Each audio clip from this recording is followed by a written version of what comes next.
Padre, gracias por este tiempo, Señor. Gracias porque podemos abrir tu palabra. Gracias porque es gratis y porque podemos tenerla en nuestro idioma, Señor. Gracias porque tu palabra ha corrido a lo largo del mundo, desde Israel hasta México, Señor, y es por tu pura gracia, Señor, porque tú quieres que aprendamos de ti, que te conozcamos, Señor. Porque como dice Juan, la vida eterna es que te conozcan a ti, el único Dios verdadero, y a quien tú has enviado, a Jesucristo. Así que ayúdanos a conocerte realmente, Señor. Y úsame, ayúdame a ser claro. Ayuda a mis hermanos a conservar la atención, Señor. En nombre de Jesús, amén. Hoy todavía no hay clases, pero igual les recuerdo que aquí está el salón, donde pueden los niños estar, pero con supervisión, que los cuiden, pues, ahí, ¿sale? No, quien quiera. Bien,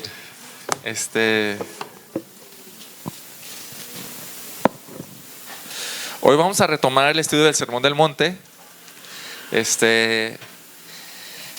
Después de todos los mensajes de Navidad y todo lo que hemos visto, ¿no? Y solo para recordar, y creo que es buen momento para recordar. ¿Alguien se acuerda por qué estamos estudiando el Sermón del Monte? ¿Cuál es el propósito? ¿Alguien se acuerda? Bien, entonces... Es para sí. saber cómo debe ser el cristiano verdadero. Excelente. La esencia y no en sí como tal. Muy bien. Es la proposición de esencia de lo que es de la ley y no como lo parece. Bueno, ok, ese es un sentido, ¿no? En sí estamos estudiando el Sermón del Monte porque queremos saber qué significa ser cristiano, y dentro de ser cristiano está lo que dice la hermana Cintia, pero ese es el propósito. Queremos saber qué es un cristiano de verdad. Ahora, esto me lleva a otra pregunta: ¿por qué queremos saber qué es un cristiano de verdad? Para no engañarnos, para saber si somos o no.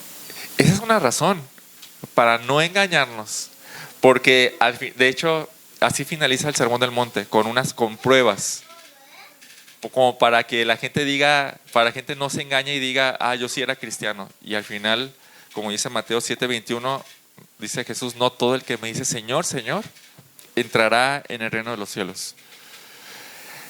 Esas personas, lamentablemente, y son muchas, lamentablemente vivieron engañadas pensando que su cristianismo era real, y llegaron al cielo, a la presencia de Cristo, donde ya no hay vuelta atrás, ya no hay otra oportunidad, y se dieron cuenta a la mala que no eran creyentes. Entonces, por obviedad, se les negó el cielo.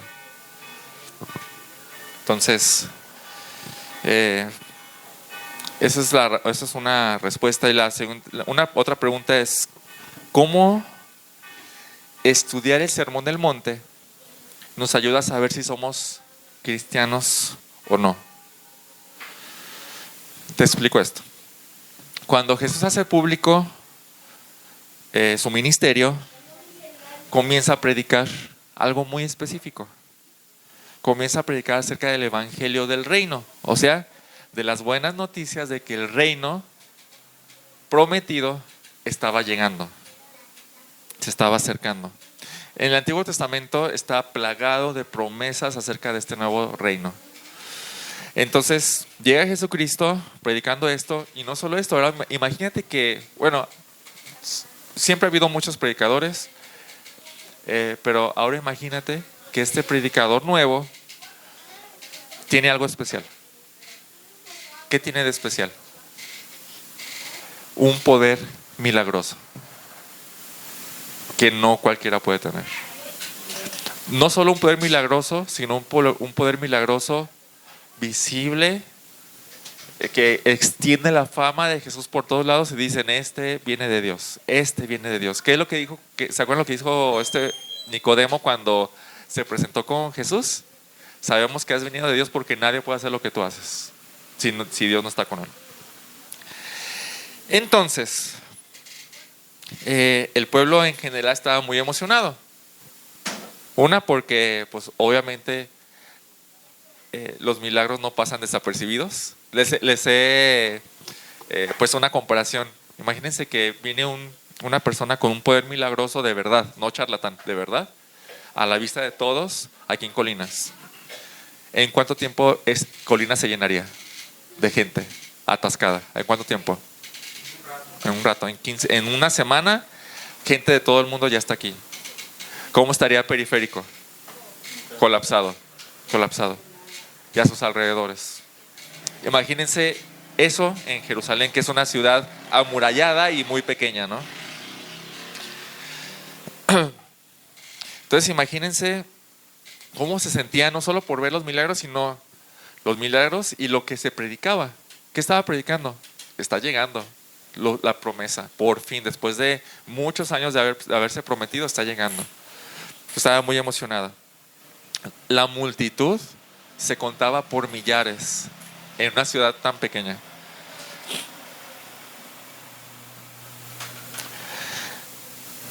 Entonces, en un momento, cuando Jesús vio a la multitud, dice Mateo 5, que subió al monte y cuando se sentó, comenzó a enseñar a sus discípulos. Pregunta, si observaron aquí, dice que cuando Jesús vio a la multitud, se fue a sentar para enseñar. La pregunta es esta: ¿qué vio Jesús en la multitud que sintió la necesidad de enseñar? ¿Ok? ¿Interés? ¿Ok? ¿Qué más pudo haber visto aparte de interés? ¿Que querían sabiduría? ¿Ok? ¿Necesidad? ¿Qué más?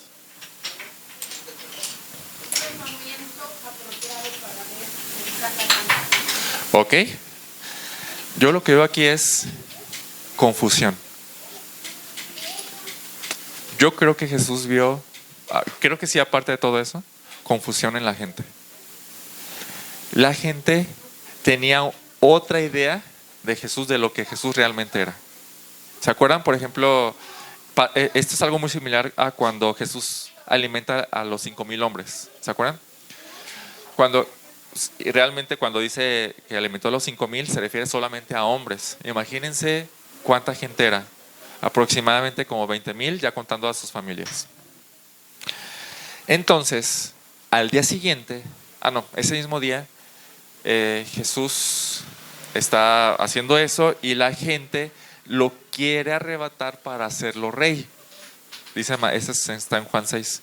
A lo que Jesús, ¿qué hace? Huye. Y la pregunta es, ¿por qué huye? Porque no es así. No es como piensan. ¿Ok? Por eso yo veo ahí error. O sea, confusión. Ellos tienen una idea equivocada por qué lo están siguiendo. ¿Ok? Entonces,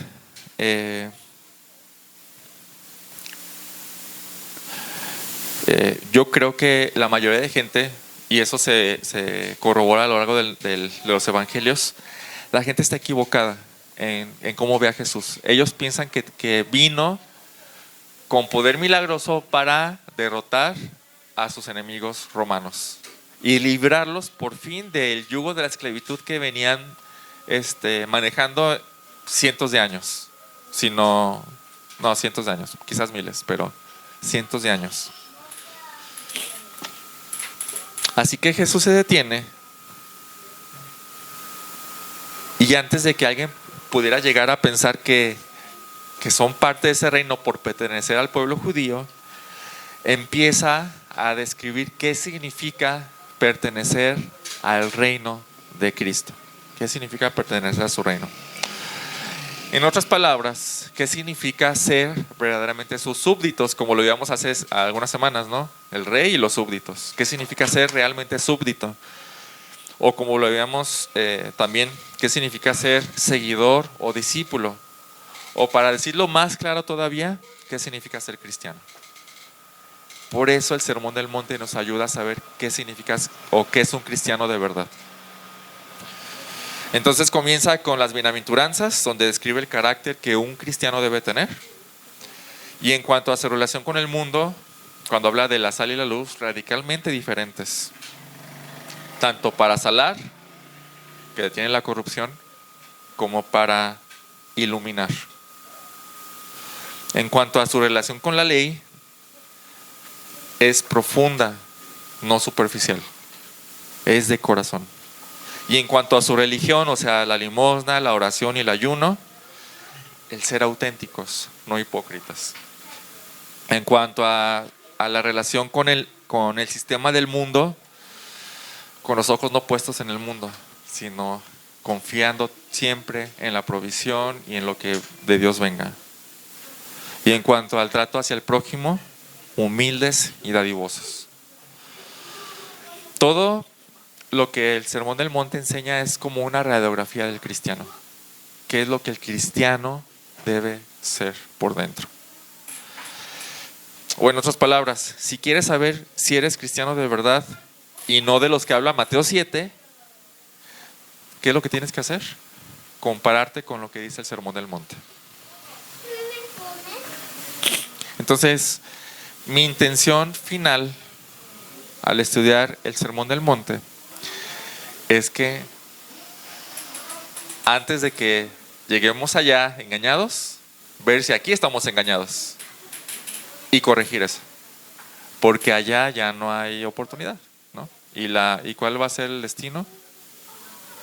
Eso es un destino fatal, eterno. Bien, por eso estamos estudiando el Sermón del Monte.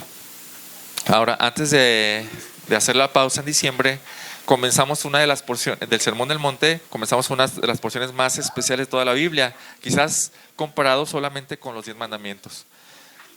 Empezamos con lo que comúnmente conocemos como el Padre Nuestro. O sea, dice Jesús, así deben de orar, ¿no? Y entonces se empieza con el Padre Nuestro que conocemos.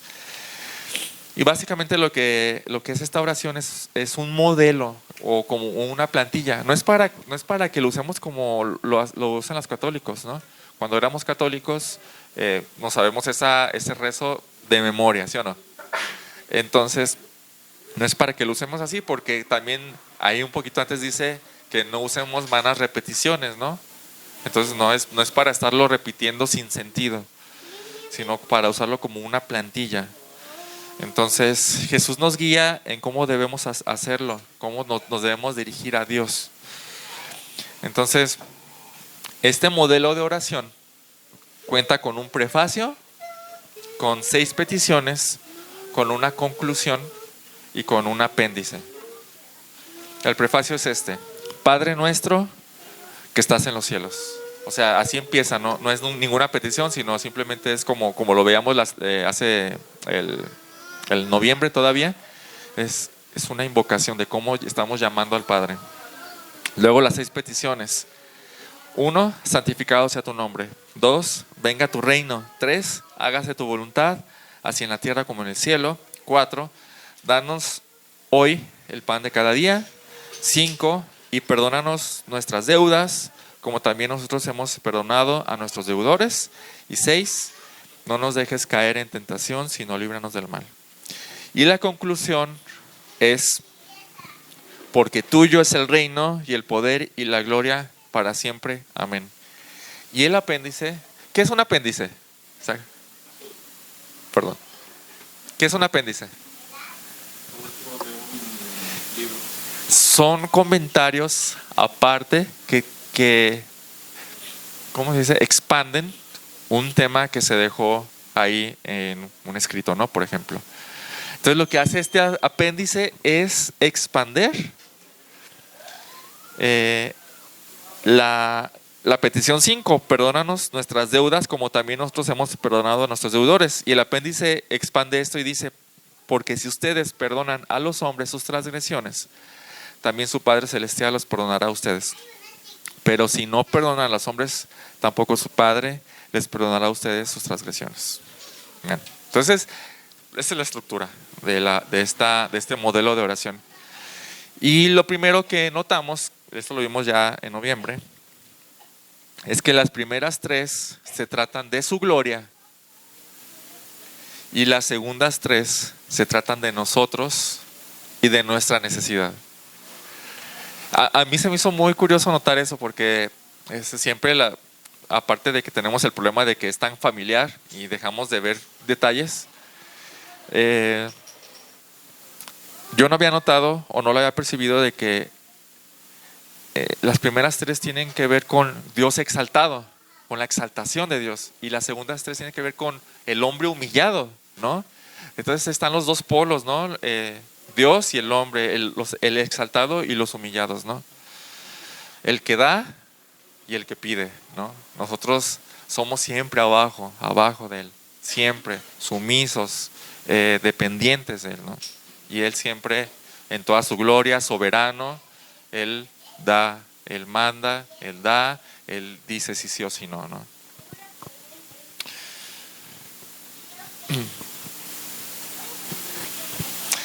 Bueno, y entonces hoy quiero entrar ya propiamente a la oración, comenzando con el prefacio. ¿Cuál es el prefacio? ¿Cuál dijimos que es el prefacio? Padre nuestro que estás en los cielos. Hoy me quiero enfocar en eso nada más. Quiero que meditemos sobre lo que significa que Dios sea Padre, qué es lo que significa que sea nuestro y qué es lo que significa que esté en los cielos. ¿Sale? Entonces vamos a empezar así. Esta va a ser básicamente la estructura. ¿Qué significa que sea Padre? ¿Qué significa que sea nuestro? ¿Y qué significa que esté en los cielos? Vamos a empezar con la palabra Padre. ¿Qué significa que sea Padre? A ver, alguien... tenemos muchos conceptos, ¿no? Y es una palabra muy familiar, así que apóyenme. ¿Qué significa que sea Padre? Por aquí está el micrófono, Dante, por favor. Carla quiere decir algo. ¿Quién? Carla. Ay, gracias. Que está para cuidarnos y protegernos. Que está para cuidarnos y protegernos. Excelente. ¿Qué más significa que sea Padre?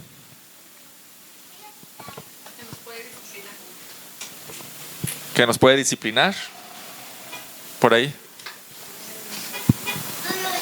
Que le reconocemos y que hay una conexión directa. Excelente. Como de nosotros, nuestra familia. Excelente, y que muy dependemos de él. Muy bueno, muy bueno. Sí, o sea, no se nos escapa eso, ¿verdad que no? O sea, tenemos muy arraigado de que es nuestro Padre. Como mexicanos. O sea, México, años atrás, tenía una gran mayoría católica, ¿no? Y en el catolicismo es donde nos enseñaron eso, ¿no? Pero quiero decirles que es algo sumamente cultural. El pensar o el apropiarse de esa paternidad. Es algo sumamente cultural. ¿A qué me refiero? Pues cada cultura tiene sus perspectivas acerca de Dios, ¿no? Voy a omitir las culturas que no creen en Dios, como la China y otras, ¿no? Pero quiero concentrarme en las que dicen creer en Dios, mínimo el que creemos nosotros, ¿no?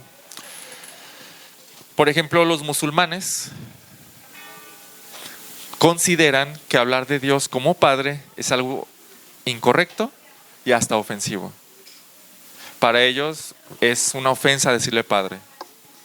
Sí lo reconocen como Dios y piensan que es como rebajarlo a Dios desde allá, ¿no? Decirle Padre. Entonces ellos no le dicen Padre. Los judíos están como en un punto medio entre los musulmanes y los cristianos en cuanto a cómo consideran la paternidad. Los judíos solo usan este concepto de padre en un nivel nacional. O sea, es el padre de esta nación. O sea, él es quien nos engendró como nación, los judíos, exactamente. Tanto así que, si lo recordamos, cuando Jesús mencionó al Padre como su Padre, ¿qué hicieron los judíos? Agarraron piedras y querían matarlo, porque era una ofensa, es como una blasfemia pensar como un Padre muy personal, ¿no? Pero en Juan 8, cuando Jesús está hablando con ellos acerca de que son libres y que de que está hablando Jesús de que las obras de su Padre hacían, es decir, nosotros tenemos un Padre, pero ellos se refieren como una nación, ¿no? Para los católicos en general, al parecer, Dios es el padre de toda la humanidad, ¿no? Es un concepto bien conocido, ¿no?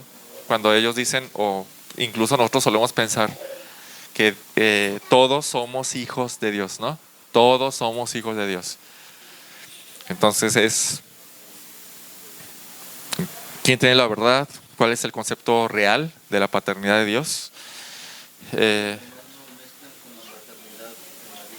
Aparte, es otra cosa. Entonces, es muy común pensar así en México, que todos somos hijos de Dios. Pero, ¿cuál es la realidad? ¿Qué dice la Biblia? ¿No? Entonces, en primer lugar, Dios sí es Padre. Sí es Padre. ¿Cómo lo sabemos? Por un montón de cosas, pero voy a decirle dos. La primera es, Jesús nos enseña a orar así. Padre nuestro. ¿Sí? Y no solo eso, sino que los apóstoles lo enseñan así. Miren, por ejemplo, quiero que vayamos casi cualquier carta de Pablo. ¿Quién quiere leer Colosenses 1?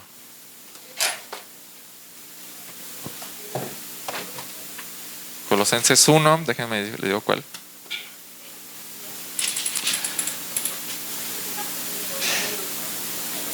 Versículo 2. Colosenses 1, versículo 2. Adelante. A los santos y fieles hermanos en Cristo que están en Colosas, gracia y paz sea a vosotros en Dios nuestro Señor Padre y del Señor Jesucristo. Ahí está. ¿Cómo lo menciona? De Dios nuestro Padre. O por ejemplo, Segunda de Corintios. O sea, eso es bien aleatorio porque casi en todas las cartas de Pablo está. Segunda de Corintios 1, 2 también.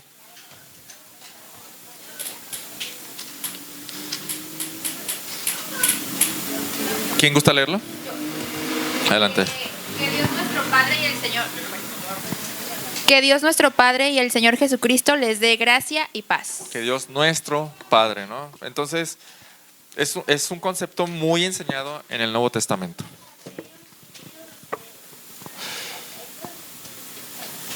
Ese es el saludo más común de Pablo. Gracia y paz de parte de Dios nuestro Padre y del Señor Jesucristo. Bueno, entonces sí es Padre. En segundo lugar, no es Padre de todos. O sea, pensar o decir que todos y cada uno de los hombres o humanos es hijo de Dios es un error, ¿no? Porque la Biblia no enseña eso. Bueno, solo en un aspecto podríamos decirlo, ¿ok? Solo en un aspecto se puede decir que toda la humanidad es hija de Dios. Y solo en ese aspecto. ¿En cuál? En que Dios es el creador de todos, ¿no? Cuando Pablo enseña a los griegos en Atenas, Pablo enseña que Dios es el que creó todas las naciones. Y enseguida dice, linaje suyo somos todos, ¿no? Haciendo referencia a que todos somos hijos de Dios, pero solo en el aspecto de la creación, ¿no? Pero en cuanto a una paternidad íntima y relacional, no todo el mundo es hijo de Dios. Mira cómo lo dice Juan. Vamos a Juan 8:44. Juan 8:44. Y alguien que guste leerlo también. Juan 8:44. Ustedes son de su padre el diablo y quieren hacer los deseos de su padre. Hasta ahí. ¿Ustedes son de quién? ¿De su padre quién? Eso se oye muy fuerte, ¿no? Pero pues así es, ¿no? 8:44. Ustedes son de su padre el diablo. Entonces, aquí Juan ya hace una distinción entre dos padres y dos tipos de hijos, ¿no? Los dos padres, Dios y Satanás. Y entonces hay dos tipos de hijos, hijos de Dios y hijos de Satanás. Entonces la humanidad completa se divide entre dos tipos de hijos. ¿O hay un tercero? Pues no. Entre los hijos de Dios y los hijos de Satanás. ¿Quién es uno y quién es otro? ¿Los muy malvados son los hijos de Satanás? los que no han recibido a Cristo, los que no han creído en Cristo, los que no han aceptado el Evangelio, los que no le han entregado su vida a Cristo. Son sinónimos, ¿no? Dios es Padre, entonces, de todos los que creen en Él y exclusivamente de los que creen en Él. Y un texto clave es Juan 1, 12 y 13. Juan 1, 12 y 13. Y alguien que guste leerlo también, con micrófono, por favor, para que lo escuchen todos. Juan 1, 12 y 13. Mas a todos los que le recibieron, a los que creen en su nombre, les dio potestad de ser hechos hijos de Dios, los cuales no son engendrados de sangre, ni de voluntad de carne, ni de voluntad de varón, sino de Dios. Bien, dice, pero a todos los que lo recibieron, les dio el derecho de llegar a ser hijos de Dios. Y dice, es decir, o sea, ¿qué significa recibir a Cristo? Significa creer en su nombre. ¿Ok? Entonces, no éramos hijos, pero se nos adopta. De hecho, la relación de nosotros con Dios como padre e hijo es una relación de adopción. Somos hijos adoptados, ¿no? Porque realmente Él no nos engendró. Bueno, solamente engendró a uno, a Cristo, ¿no? Es una engendración eterna. Efesios 1:5 dice, nos predestinó para adopción como hijos para sí mediante Jesucristo, conforme a su buena intención de su voluntad. Somos hijos adoptados. Entonces, Dios es Padre de algunos nada más, no de todo el mundo. Pero es una paternidad muy especial, muy íntima, relacional. Un incrédulo podría llamar a Dios su creador y su juez, pero nunca, con derecho, nunca podría llamarlo Padre. Sí, adelante. Sí. ¿Puedes hablar con el micrófono para que todos escuchen, por favor? Los musulmanes, al decir que le queda corto la palabra o el significado de padre, es porque quizás como en la iglesia tradicional le dicen padre al sacerdote, ¿no? Y es un rango muy corto porque existe el cura, el obispo, el cardenal y el papado. Pero entonces al decirle padre a Dios, ¿se refieren ellos que es corto por eso? ¿Porque lo toman en comparación? No, simplemente lo usan creen que llamarle padre a Dios lo rebaja y lo pone en un término como muy, muy relacional, como de lo que hecho es, ¿no? Entonces ellos como que para exaltarlo quieren siempre verlo allá arriba, ¿no? Entonces va por ahí más bien, sí. Es como quitarle parte de su gloria, por así decirlo, lo cual no es cierto, ¿no? Cuando estaba leyendo para estudiar esto, me encontré con un predicador, un pastor que decía esto. Lo que los incrédulos pueden llamarle sería Padre nuestro que estás en el infierno, porque realmente de quienes son hijos es de su Padre, ¿no? Se hizo muy fuerte y dije, pero es una realidad, ¿no? Y así es, ¿no? Un incrédulo puede llamar a Dios su creador y su juez, pero nunca su Padre, nunca.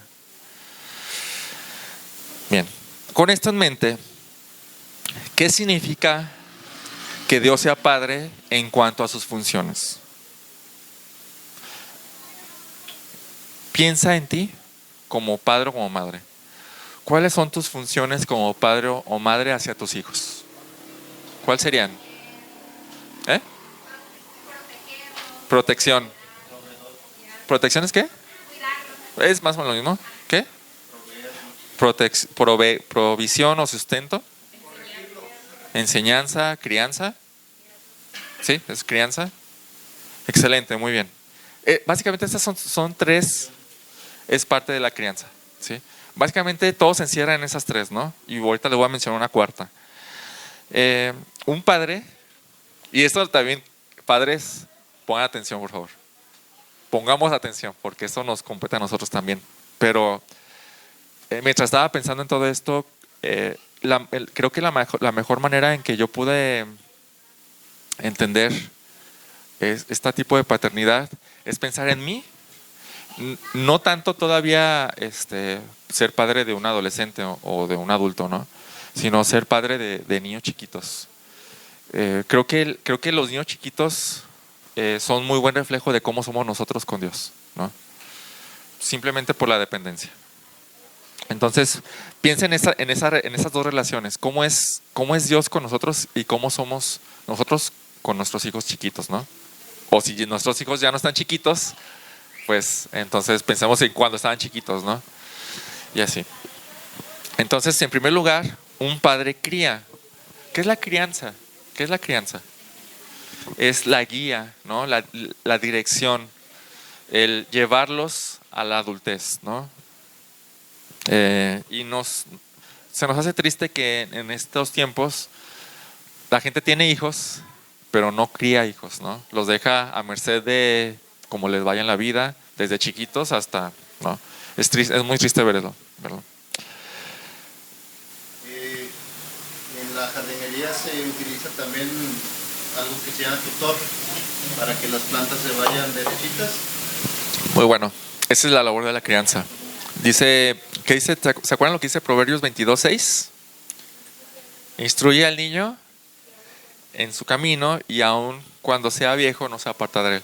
Esa instrucción es ese palo que se llama tutor, que va dirigiendo para dónde va a crecer el niño, ¿no? Y cuando ya creció así el árbol, ¿qué tan fácil es enderezarlo? Se rompe, no se puede. Entonces un padre cría mediante dirección, ejemplo y corrección, ¿no? Uno le dice, esa es la dirección. Uno ejemplifica. ¿Qué pasa cuando le decimos algo sin ejemplificarlo? O ejemplificamos lo contrario. Hace corto, ¿no? Así como que, ¿qué? ¿Me estás diciendo que vaya a la iglesia y tú no vas? ¿No? Me estás diciendo que no tome o me emborrache. ¿Y tú te emborrachas? O sea, es como, hace corto, ¿no? Y con corrección. Sí, después de que te dije qué hacer, después de que te ejemplifiqué con mi vida cómo hacerlo, no lo haces, entonces hay corrección, ¿no? Dice Proverbios 26 en cuanto al ejemplo: dame, hijo mío, tu corazón y miren tus ojos por mis caminos. Proverbios 23:26. Fíjense lo que dice: dame, hijo, tu corazón. O sea, yo lo voy a moldear, pero también tus ojos miren mis caminos. Es como que, wow, estoy enseñándole a mi hijo con dirección, con instrucción, ejemplificándolo, ¿no? 23:26. Y la corrección, en cuanto a la corrección, Proverbios 3:12, en Proverbios hay muchísimo, ¿no? Pero Proverbios 3:12, porque el Señor ama a quien reprende, como un padre al hijo en quien se deleita, ¿no? O sea, si amas a tu hijo, corrígelo, dice también Proverbios, ¿no? Ahora, ¿crees que Dios hace todo esto? ¿Nos cría? Sí, nos dirige, nos da instrucción, nos pone ejemplo. ¿Sí pone ejemplo o no? Totalmente. ¿Y nos corrige cuando nos desviamos? Totalmente. Esa es la primera función de Dios como Padre, nos cría. La segunda es que nos sustenta. Hablando del sustento, ¿qué es el sustento en nivel terrenal nosotros con nuestros hijos? Sí. Darles lo que necesiten. Sí, eso es correcto. Darles lo que necesiten. Es algo tan natural que ni siquiera se piensa que es al revés, ¿no? Nuestros hijos de 3 años tienen que trabajar para que nosotros nos mantengan, ¿no? Es al revés, es tan natural que es indudable, ¿no? Hay sustento tanto de cosas físicas como ¿espirituales? Sí, totalmente. Entonces, nuestros hijos tienen necesidades. No se pueden dirigir, no pueden buscar sus propias cosas ellos solos, ¿no? Entonces ahí entra la labor del Padre. Nosotros proveemos todo lo que ellos necesitan.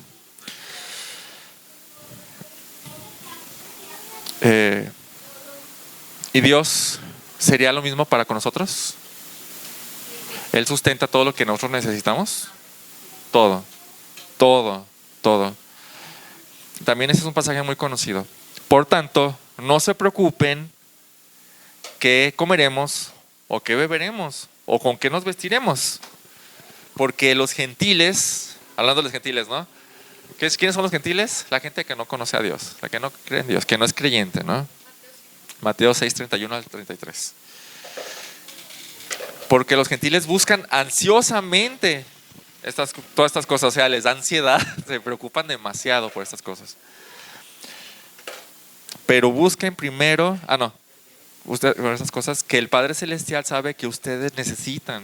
El Padre Celestial. O sea, ¿está Dios allá? Obviamente lo sabe. ¿Qué es lo que necesitas tú? Dios lo sabe. Todo Dios lo sabe.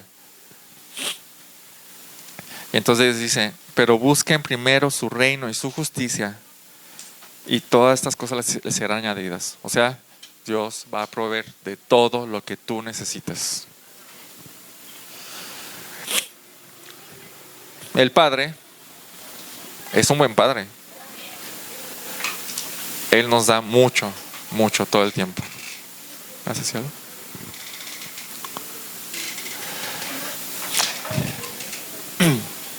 Y en cuanto al sustento físico, como lo decía Dante, creo que lo tenemos bien entendido, ¿no? Aunque a veces dudamos, sí, sabemos que Dios provee. Pero fíjense, me encontré con un versículo muy bueno que también habla del sustento espiritual, ¿no? Lucas 11:13. Dice, pues si ustedes siendo malos saben dar buenas dádivas a sus hijos, ¿cuánto más su Padre Celestial dará el Espíritu Santo a los que se los pidan? O sea, el Espíritu Santo es una necesidad. Lucas 11:13. Entonces, el Dios Padre, nuestro Padre Celestial, suple esa necesidad, ¿no? En cuanto al sustento, en cuanto a la protección, pues un padre debe proteger, ¿no? O sea, cuando escuchamos ruidos afuera de la casa, no mandamos a nuestro hijo de 3 años, ¿no? Ve a ver quién es. No, es antinatural. ¿Qué hacemos nosotros primero? ¿O cuál es la reacción natural de que cuando un padre ve el peligro así? Luego, así, ponemos la mano, ¿sí o no? Es algo tan natural la protección. Miren, nuestros hijos, piensen en sus hijos chiquitos, ¿no? O cuando eran chiquitos. Son débiles. Yo veo a Josías y a Ani, ¿no? O sea, ¿qué tan débiles son ellos? Si alguien grande, fuerte, quisiera golpearlos, fácilmente los podrán golpear. Porque son débiles, ellos no se pueden defender, ¿no? Aparte de la debilidad es que son torpes, ¿no? No saben cuidarse a ellos mismos. Por ahí dicen que la paternidad es evitar que los hijos se suiciden cada 5 minutos, ¿no? Los hijos no ven el peligro aproximándose. El padre sí o no. Estamos bien atentos a eso. Los hijos tampoco piensan mucho en el futuro. O sea, los hijos viven el instante, así, lo que es ahorita, voy a jugar ahorita, no importa si me cruzo la calle y quiero la pelota, ¿sí? Entonces nosotros ya veo para dónde va, ¿no? El padre ve todas esas cosas y todo para cuidar a su hijo. Entonces es algo muy natural. Ahora, en cuanto a nuestro Padre Celestial, ¿no te sientes identificado con la torpeza de un hijo chiquito? No, o sea, es bien torpes. O sea, dime. Como lo que pusiste el domingo de los proverbios. Sí. ¿Te pareces más al Sí. o al necio? Es que puse no lo puse en la iglesia, lo puse en el de varones. Dice, es un meme que dice como cuando estás leyendo proverbios y te das cuenta que te pareces más al necio que al sabio, ¿no? Entonces, sí, exactamente. Entonces, cuando vemos, o sea, yo veo a mis hijos, a veces tienen miedo, ¿no? ¿Qué hace un hijo, qué es un padre cuando el hijo tiene miedo? Lo abraza y le dice, aquí estoy. Lo consuela, ¿no? Entonces, cuando el miedo nos rodea, la ansiedad nos rodea, ¿a quién vamos? Al Padre, ¿no? Salmos 17:8 dice, guárdame como a la niña de tus ojos. ¿Saben qué es la niña de los ojos? Aquí adentrito, ¿no? Es una de las cosas que más protegemos, ¿no? Escóndeme escóndame a la sombra de tus alas. O sea, nadie te va a tocar. Nadie. Él es el Padre protector. Y una cuarta. Miren, si todo esto, sinceramente todo esto, podría hacerlo un orfanato. ¿Sí o no? ¿Podría direccionar? ¿Podría ejemplificar? ¿Sí? Quizás no tanto, pero da igual, en un orfanato da igual. ¿Podría corregir el orfanato? Sí. ¿Y proveer también? ¿Y proteger? Sí, estás dentro de aquí, ¿no? Aquí nadie te toca. Entonces, ¿cuál sería la distinción o lo especial de un padre en cuanto al orfanato? ¿Nada? El amor, el afecto. Un padre muestra afecto. Yo creo que esto sella la paternidad como algo único. Saca este factor de la ecuación y mételo a un orfanato, da igual. Nadie podría dar mayor afecto a un hijo que un padre. Nadie. Ahora, lastimosamente hay padres que no.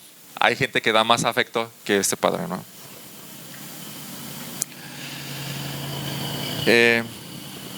Y la cuestión es que un hijo es algo del padre, es algo muy íntimo, o sea, salió de él, ¿no? Es parte por así decirlo, de sus entrañas, o sea, es como, o poniéndolo por un dicho, ¿cómo se dice? Es tal astilla, de tal palo, ¿cómo es ese dicho? De tal palo, tal astilla, ¿no? O sea, es parte del mismo tronco, ¿no?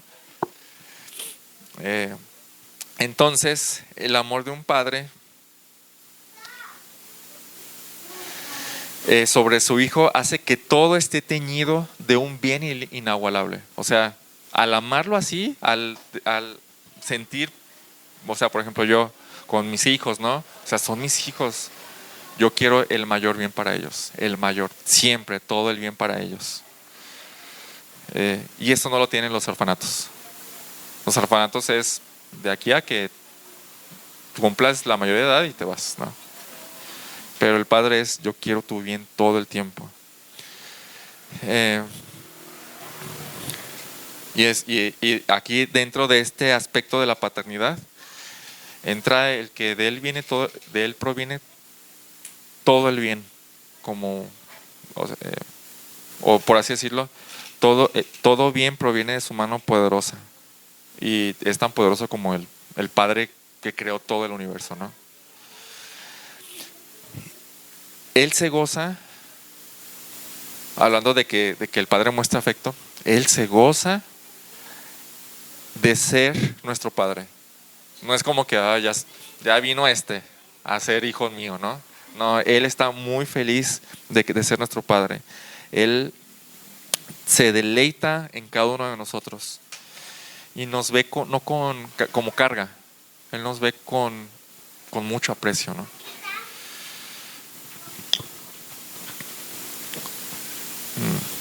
Bueno, todo eso en cuanto a que Dios es Padre.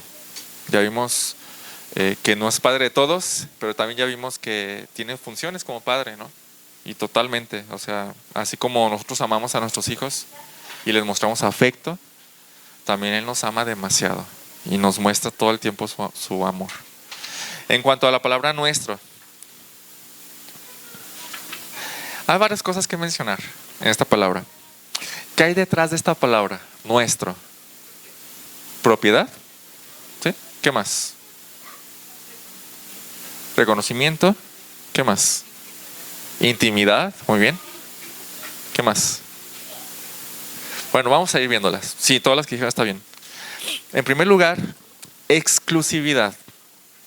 En esos tiempos es difícil mencionarlo, ¿no? Pero Dios es nuestro Dios. Dios es nuestro Dios y el de nadie más. El de nadie más. No es padre de todos, ya lo vimos. ¿Dios es padre de quién? De los que creemos. Es nuestro Padre. Y esto es corroborado muchas veces, como ya lo vimos en Juan 1, pero vamos a ver otro. Gálatas 3:26. Gálatas 3:26. ¿Qué dice? Igual con micrófono para que todos escuchen.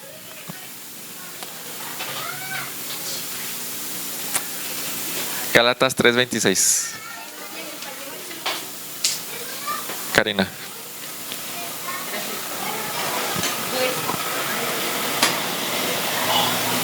Pues todos ustedes son hijos de Dios mediante la fe en Cristo Jesús. Así, contundente, ¿no? Ustedes son hijos de Dios por la fe en Jesús, ¿no? Ahora, no se refiere a que si dices creer en Cristo, ya Dios es tu Padre. No se refiere a eso. Porque podemos caer en eso. Como dice Mateo 7, no todo el que me dice Señor, Señor, entrará en el reino de los cielos. También podríamos decir, no todo el que le diga Padre al Padre es realmente su hijo, ¿no? O no todo el que diga creer en Cristo tiene a Dios como Padre. Entonces estamos hablando de fe verdadera, ¿no? ¿Quiénes son los que tienen a Dios por Padre? El que tiene una fe verdadera. ¿Y la fe verdadera cómo uno sabe que tiene fe verdadera? Por sus cambios. Sí, claro. Esa es la... esos cambios son una de las más grandes maneras de entender si somos hijos de Dios. Bueno.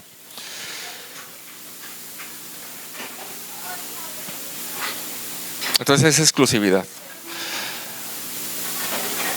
La palabra nuestro también implica, como por ahí lo dijeron, intimidad o relación afectiva, ¿no? O sea, cuando hablo de que Dios es nuestro Padre, estamos hablando de que nosotros somos sus hijos, ¿no? Él es nuestro Padre y nosotros somos sus hijos, ¿no? Mediante este punto de vista es que podemos ver a Dios no como un Dios lejano, como los musulmanes, donde ellos sí tienen su religión y súper estricta, ¿no? Y creo que muy comprometidos, ¿no? Pero se pierden de eso. O sea, esa relación íntima entre, es que es mi Dios, es nuestro Dios. O sea, Él me escucha, Él me entiende, ¿no? Él quiere para mí un bien real. Fíjense lo que dice Jeremías 32:40. Jeremías 32:40. Yo haré un pacto eterno con ellos, de que yo no me apartaré de ellos para hacerles bien.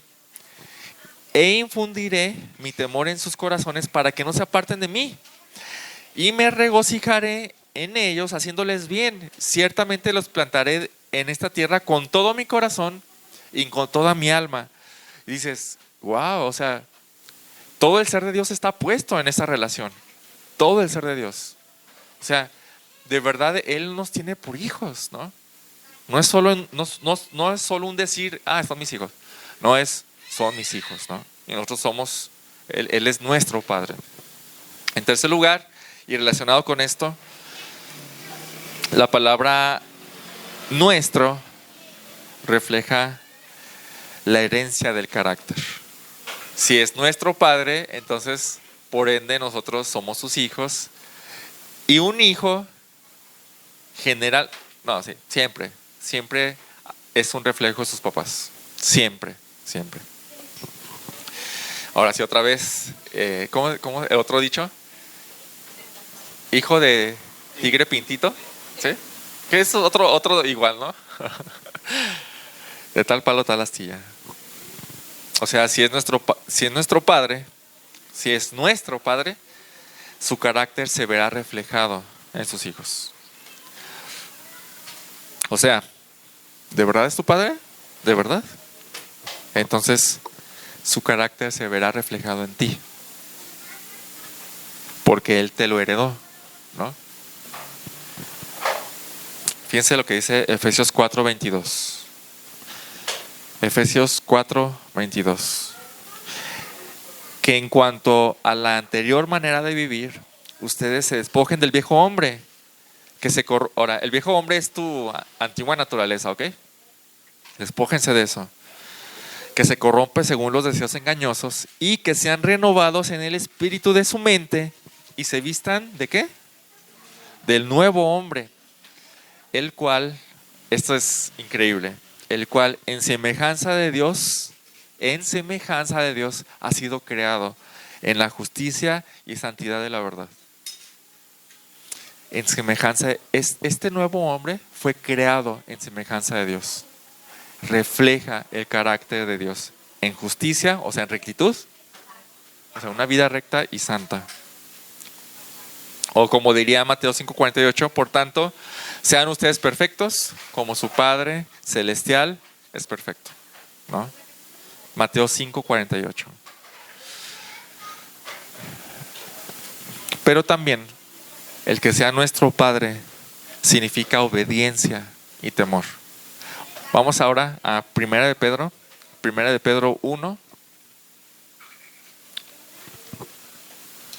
de Pedro 1, 14 al 17. Primera de Pedro 1, 14 al 17. ¿Cómo empieza? Como hijos obedientes. ¿Ya vieron? Ahí está, ¿no? Como hijos obedientes, no se conformen a los deseos que antes tenían en su ignorancia, sino que así como aquel que los llamó es santo, así también sean ustedes santos en toda su manera de vivir. Es un poco como ese reflejo del carácter, ¿no? Pero vamos más allá todavía, porque escrito está, sean santos porque yo soy santo. Y si invocan como Padre, es como, si ustedes dicen que es su Padre, a aquel que imparcialmente juzga según la obra de cada uno, ¿qué dice? Condúzcanse con temor. Condúzcanse con temor. Todo el tiempo o durante todo el tiempo de su peregrinación. ¿Qué quiere decir con peregrinación? Mientras vivamos en este cuerpo. O sea, de aquí a nuestra muerte, ¿cómo debemos conducirnos? ¿Cómo debemos vivir? Con temor de Él. Entonces habla que sea nuestro Padre, no solamente, qué bonito, me escucha, ¿no? No. Tienes obligaciones también como hijo, ¿no? Condúcete con temor y obediencia, ¿no? Porque Él es tu Padre. Y ahora imagínense con esto en mente. Imagínense que yo siempre estoy orando, Padre, muchas gracias por esto, ayúdame con esto y Padre, necesito esto, ¿no? Voy a poner el ejemplo a Dante como ejemplo. Imagínense que Dante me dice, ¿sabes qué? Necesito dinero para la escuela, y necesito unos libros, y necesito muchas gracias porque siempre me das comida y gracias porque me cuidas, tengo una casa y también me puedes dar para un balón, ¿no? De básquetbol. Y claro, como padre, claro, ¿no?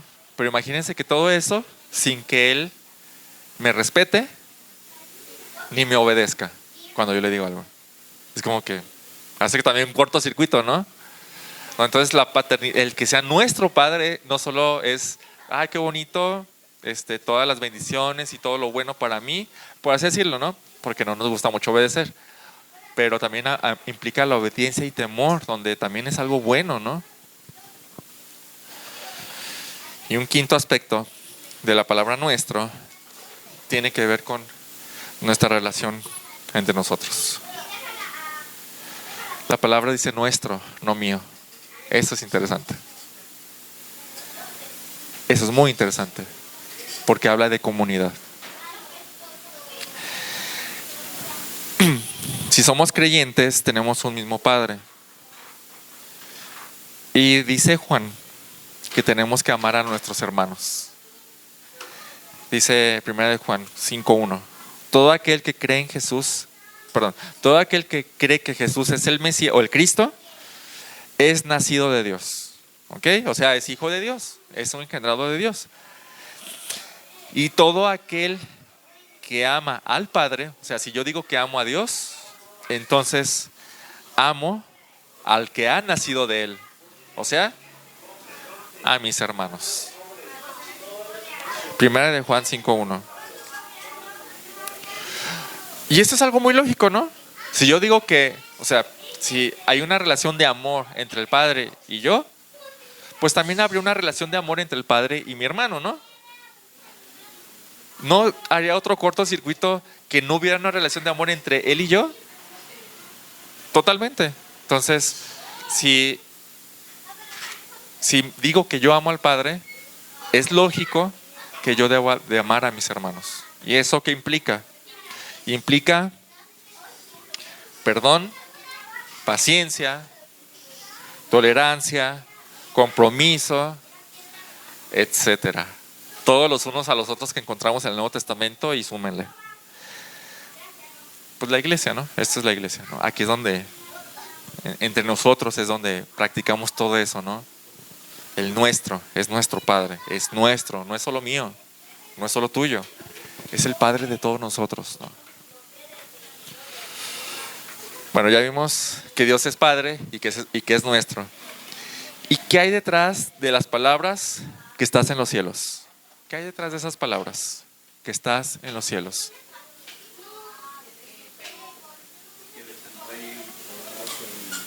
Es como, wow, ¿de verdad nuestro Padre? Dios es nuestro Padre. Aquel ser infinito, eterno, glorioso, todopoderoso, aterrador, terrible, majestuoso. ¿Es mi Padre?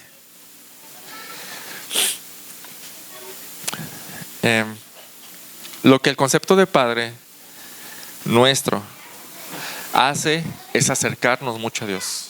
Y está bien, está bien. Hay mucha confianza, ¿no? Algunos predicadores hablan de la palabra Abba, ¿no? Abba Padre, ¿no? ¿Y qué dicen generalmente? Papito, es nuestro papito. Esto deja fuera el concepto de que este Padre está en los cielos, ¿no? Sí es mi papá, ¿no? Y en vez de padre puedo decirlo papá, ¿no? Y algunos le dicen papi todavía, ¿no? Pero deja fuera la reverencia. Deja muy fuera la reverencia. Es mi padre, es mi papá. O sea, no hay que olvidar eso. Esa es estos conceptos muy, que parecieran muy, ¿perdón? Sí, tiernos, pero el otro muy acá es como una combinación de todo Dios, ¿no? Todo Dios es nuestro Dios, ¿no? Sí, Dios es tierno, Dios es paternal, Dios es compasivo, pero también es Dios glorioso, es Dios majestuoso, Él manda, ¿no? Él está sobre nosotros. Es muy similar a la idea que encontramos en el libro de Hebreos en 4:16. Yo lo voy a leer, no lo busquen. Dice, por tanto, acerquémonos con confianza al trono de la gracia para que recibamos misericordia y hallemos gracia para la ayuda oportuna. O sea, sí nos dice, acércate con confianza. ¿Pero a dónde? Al trono. O sea, esta es combinación de Dios es majestuoso y tierno. Dios es glorioso y paternal, ¿no? Sí, es excelente, muy buena combinación de palabras. Confianza y respeto.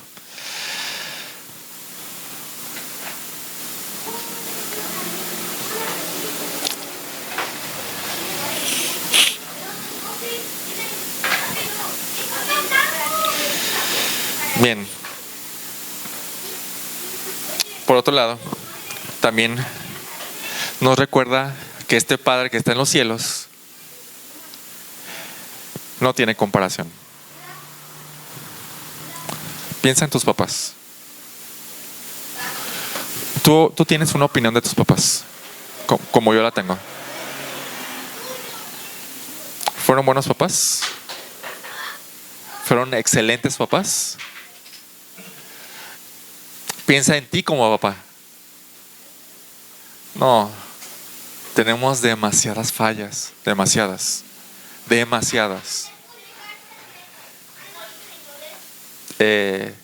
Piensa si fue un buen criador. Te crió, te direccionó bien, ¿no? Piensa si dio un buen ejemplo siempre, ¿no? Te corrigió debidamente como debía ser. Piensa si fue un buen sustentador, ¿no? Te proveyó todo el tiempo lo necesario, lo que tú necesitabas. Piensa si fue un buen protector. ¿Te cuidó como debía cuidarte? Piensa si fue un buen amador, ¿no? Siempre dio el afecto que debía darte, tal cual debía darte. Y la verdad es que nos quedamos muy cortos. Mis papás se quedaron muy cortos y estoy seguro que sus papás se quedaron muy cortos. ¿Por qué? Obviamente por el pecado, obviamente. Pero nuestro Padre Celestial es un Padre que no tiene comparación. Es un Padre perfecto. Sus funciones como Padre las cumple perfectamente todo el tiempo. Todo el tiempo. Y entonces, lo que debería provocar saber que Dios es perfecto como Padre, yo creo que es una completa confianza y dependencia a Él. Una completa confianza y dependencia a Él y su voluntad. Porque Dios sabe lo que hace como Padre. Junta estos dos conceptos. Él quiere nuestro mayor bien todo el tiempo. Y el otro concepto es, y Él es soberano. Júntalos. Él todo el tiempo va a mover las cosas, todo el tiempo va a mover todas las cosas para tu mayor bien. Todo el tiempo. Ese es Romanos 8:28. Para los que aman a Dios, todas las cosas les ayudan a bien. Todas las cosas. Ya sea cualquier problema, cualquier aflicción, cualquier cosa buena, cualquier cosa. Ponle cualquier cosa y todo Dios lo hace mirando hacia el futuro, mirando hacia mi mayor bien, y entonces lo hace, ¿no? Estoy leyendo un libro que es una recopilación de oraciones puritanas. Y escucha esto. Dice una persona, ¿no? Estoy muy complacido con tu voluntad, sea cual sea, o deba ser en todos los aspectos. Y si me pides que decida por mí mismo en cualquier asunto, yo preferiría no hacerlo. Preferiría encomendártelo a ti. Todo, pues eres infinitamente sabio y no puedes equivocarte como yo corro el peligro de hacerlo. Entonces, cuando entendemos a Dios como a Padre, o más bien lo podría decir así, entre más entendamos a Dios como Padre, más confiaremos en Él y en su voluntad y más dependeríamos en Él, ¿no? Menos renegaríamos y decir, bueno, tú sabes, Señor, tú sabes. Para terminar, ¿cómo se supone que yo deba sentir a Dios como un verdadero Padre? Y esto viene por lo que les acabo de mencionar. Las ansiedades y preocupaciones vienen, creo yo, de no sentir el alivio que proviene de la presencia del Padre. Y lo pienso por esto. Tengo a Josías y Ani, y a veces Josías se despierta con terrores nocturnos, ¿no? O pesadillas. Y Ani a veces se despierta con mucha ansiedad, ¿no? Y nada la puede calmar. Y entonces yo voy, ¿no? O vamos Alexis y yo. O por ejemplo, imagínate que de repente un hijo se te pierda, o no sé si les pasó a ustedes de niños, se perdieron en un súper o a algún lado y durante algunos minutos que al hijo se le parece eterno, no encuentran a sus papás. ¿Qué sienten, no? Entonces llegan los papás. Un hijo sabe naturalmente que es un padre.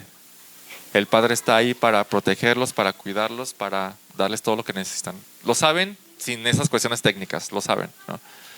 Entonces, ¿qué sentiría el hijo cuando llega el papá en su rescate? Ya sea en la pesadilla o en el súper. Paz. Ya todo está bien.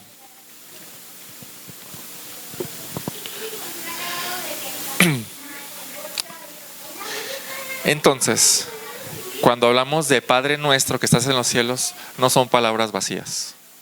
Estamos orando a nuestro Padre. ¿Cómo deberíamos sentir nosotros cuando pensamos en Dios como Padre? Un alivio, paz, tranquilidad, donde, Señor, tú sabes, todo lo que estás haciendo es como... Mis hijos se preocupan de que yo esté al volante del carro. Ni lo piensan. O sea, no piensan en que pueda haber un choque, no piensan, o sea, simplemente yo estoy ahí manejando. Mis hijos solo quieren que les quite el cinturón de seguridad porque quieren estar jugando, ¿no? No piensan en nada de eso.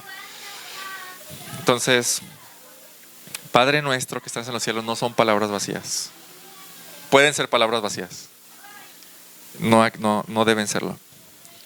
Sí es una oración de corazón. Entonces, si es una oración de corazón, desde el corazón debo experimentarlo como Padre. O sea, cuando oro, no, Señor, ayúdame con esto, es como de verdad confío en ti, Señor, de verdad. O sea, solo te estoy pidiendo y tú lo sabes, Señor. Entonces confío y entonces podemos echarle toda nuestra ansiedad, ¿no?, a Él, sabiendo que Él tiene cuidado de nosotros. Puede ser un concepto teológico nada más, ¿no? ¿Quién de aquí no sabía que es Padre? Todos sabemos que es Padre. Pero ¿cómo llegaremos a experimentarlo de verdad? Sentir alivio cuando sabemos que Él está ahí. Y sabemos que Él está ahí, ¿no? Alivio. Y que sea un conocimiento experimentado, como lo fue para Jesús.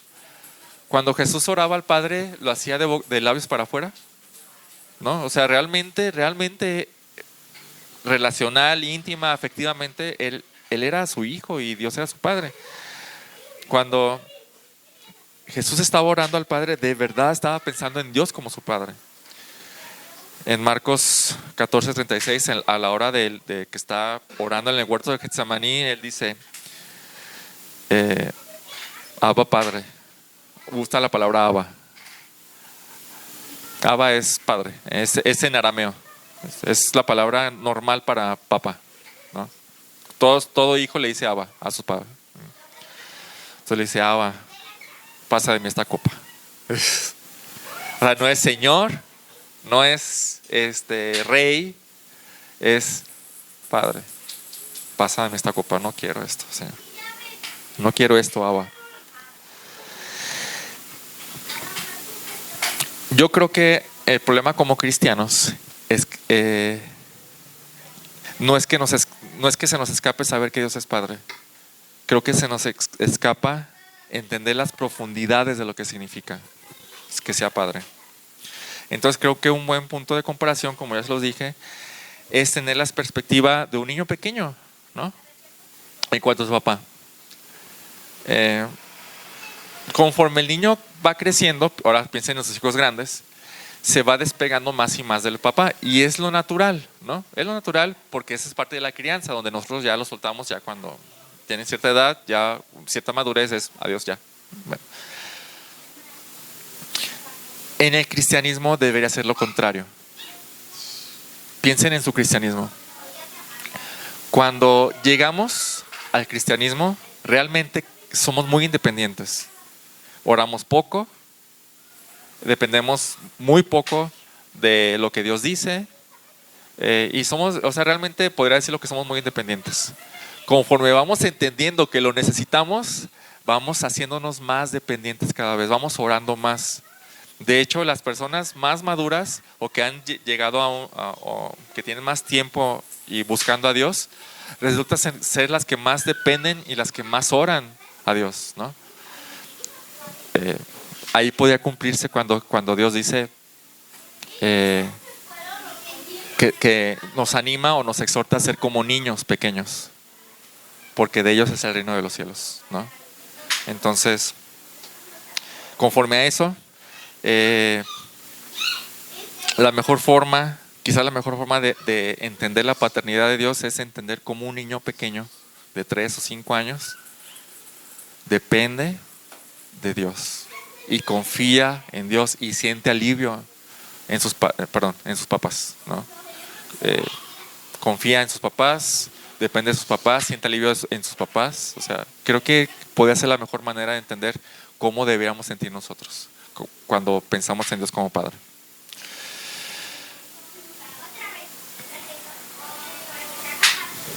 Bien.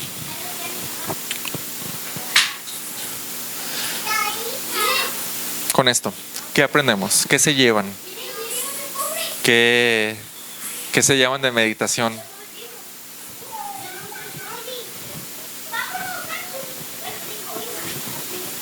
necesidad absoluta de Dios cada día más, como un niño que no tiene rumbo pero se direcciona hacia su Padre Celestial. Ok. verdadero concepto de Padre Nuestro. Sí, sí. Obediencia. Ok, implica obediencia a fuerzas. Sí, claro. Sí, que no tiene comparación. Fíjense, el concepto de los musulmanes tiene lógica, pero no está correcto. Pero tiene lógica por lo que dice Eliud. Es aquel, nuestro Padre es aquel, ¿no? Entonces es nuestro Padre. Carla.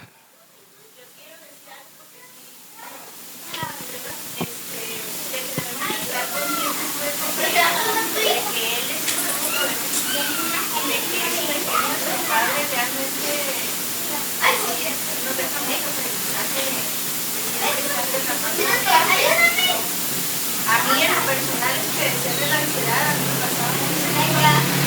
Y ahora que pues ya estoy con él y todo, Excelente. ya no hay de sentirme mal o frustrada porque algo malo va a pasar. Ayer iba a compartir eso. ¿Quieres hablar con el micrófono, por favor? Para que todos te oigamos.